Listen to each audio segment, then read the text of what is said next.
Les accidents routiers ces derniers jours, le Premier ministre pointe du doigt le comportement humain. Les responsabilités seront situées après chaque accident de la circulation, dixit le chef du gouvernement à la une du quotidien Le Soleil. Ousmane Sonko a déploré les nombreux accidents mortels constatés ces derniers jours sur nos routes. Il brandit la menace. Désormais, chaque accident sera évalué. Nous allons demander des comptes et les responsabilités seront situées, a déclaré le Premier ministre lors du conseil interministériel consacré hier à la problématique des accidents de la circulation. À la une du quotidien 24 heures, le PM explique tant qu'on n'a pas la culture de situer les responsabilités et mettre des sanctions conséquentes, la problématique des accidents de la circulation va demeurer intacte. Et Sud Quotidien d'embrayer en donnant des chiffres qui font froid dans le dos. En moyenne, 4000 accidents de la circulation coûtent la vie à plus de 700 personnes chaque année.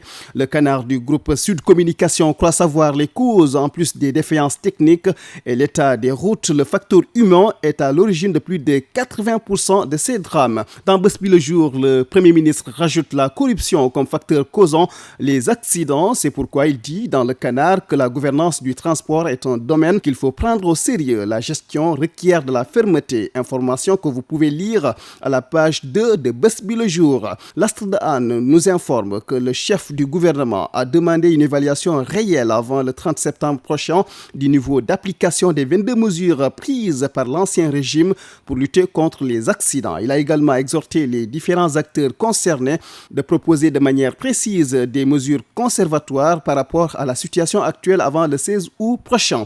Ousmane Sonko a par ailleurs invité tous les acteurs et responsables du secteur à mieux veiller au respect strict des mesures dans leurs services respectifs et demandé aux forces de défense et de sécurité d'être plus vigilants sur les contrôles. À la une des quotidiens également, le procès en diffamation qui oppose Mansour Faye à Aminata Touré. Mansour Faye perd devant Aminata Touré sans peine ni dépens. L'information est à la une du quotidien Le Soleil.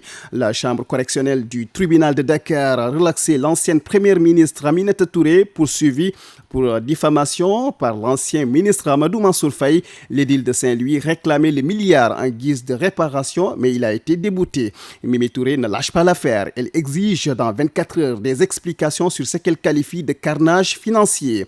Aminata Touré accuse le beau-frère du président Macky Sall de mauvaise gestion des 1000 milliards du fonds Force Covid-19. Elle parle de surfacturation constatée par la Cour des comptes de 2 milliards 749 millions francs CFA dans l'achat de riz par le ministère que Amadou Mansour Faye dirigeait à l'époque.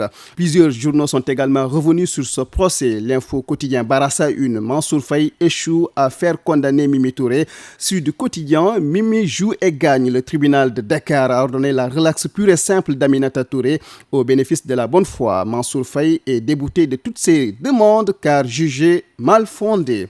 Suite et pas fin de cette crise qui mine l'UCAD. Bras de fer autour du poste de recteur de l'université Cheikh Anta Diop de Dakar. Le SUDES, syndicat unitaire et démocratique des enseignants du Sénégal, enseignement supérieur et de recherche, ne lâche pas le professeur Ahmadou Ali Mbaye. Le quotidien est revenu sur le sitting du SUDES hier devant le rectorat. Les syndicalistes demandent à l'autorité de dissoudre immédiatement l'actuel conseil d'administration de l'UCAD qui devait lancer l'appel à candidature pour le renouvellement du poste de recteur dont le mandat a pris fin depuis le 22 juillet dernier, à en croire le Sud-Est qui dit ne plus reconnaître le professeur Ahmadou Ali Mbaye comme recteur et exige la nomination dans un délai de 6 mois d'un nouveau recteur conformément au texte en vigueur. Et cette triste nouvelle pour finir, l'ancien président de la CAF, Confédération africaine de football, Issa Hayatou, a tiré sa révérence hier à 78 ans. Il est décédé à Paris, laissant le monde du football dans la tristesse et la consternation. L'information est dans Le Soleil, Bës Bi le jour, Sud Quotidien et Le Quotidien. Bonne lecture à tous.